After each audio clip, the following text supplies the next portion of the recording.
নতুন করে কি আবার বিয়া ববু পদমাইশ বয়স কত হইলো হ্যাঁ? দাওয়াত খাইতে যাবো, একটু ফিটফাট না হলে কি আর ভালো লাগে? সুন্দর মতো একটু নাড়া চাড়া তো এর লই। ও ভাগিনা ভাগিনা, কি করু তুই? মামা আসছেন? মানে একটু এই যে শ্যাম্পু দিচ্ছি মামা। শ্যাম্পু দিতু মানে? মামা চুল একটু সাদা হয়ে গেছে, তো তো একটু কালি লাগাতে, শ্যাম্পু কালি, ও ডিজিটাল কালি।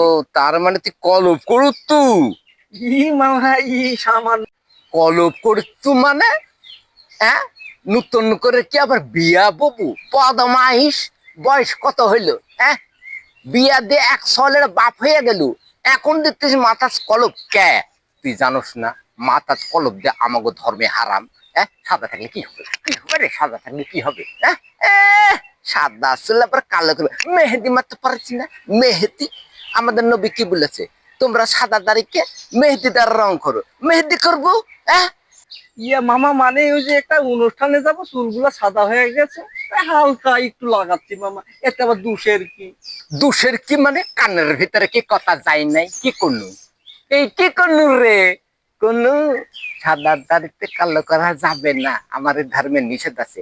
মেহেদি মারবো, আবার করছে একটু বদমাইশ। মামা মনে হয় মাথাটা গরম হয়ে গেছে, ভুলই করে ফেলাইছে। তাহলে এখন কি করি? এখনো তুই মাথা কলপ পড়িস, তোর কলপের কিছু না পড়ে তোর কলপের কুষ্টা মাইরে। দেখছেন কাণ্ড কারখানা, কলপ করিতে আবার মোবাইলও চালাচ্ছে। বদমাইশটা কলপ আর মোবাইল ফেলেতে পালা চলে গেছে। কত বড় বদমাইশ দেখছেন? কেউ কোনোদিন মাথায় কলপ করে? আসুন, আমরা সাদাকে সাদা বলে জানি, ইসলাম ধর্মে যেটা নিষেধ করা আছে সেটাকে আমরা বর্জন করি। মতো কেউ এমন ভুল করবেন না, মাথাতে কেউ কলপ ব্যবহার করবেন না। ভাগিনা যে কথাটা বললো, ভাগিনা কিন্তু ভুল বুঝতে পেরেছে। এই কথাটা মনে রাখবেন, কেউ কলপ ব্যবহার করবেন না। যদি মনে করেন নিজেকে একটু ফিটফাট সুন্দর রাখবে, তাহলে আমার মতো এরকম মেহেদি মারবেন, তাতে একটু সুন্দর লাগবে। বুঝতে পেরেছেন? আর যদি আবার দেখি কলপ ব্যবহার করছেন, তাহলে তো বুঝতে পারছেন আমার মাথা না না মামা, হাউগা। আমি আর ভুল করতাম না। আচ্ছা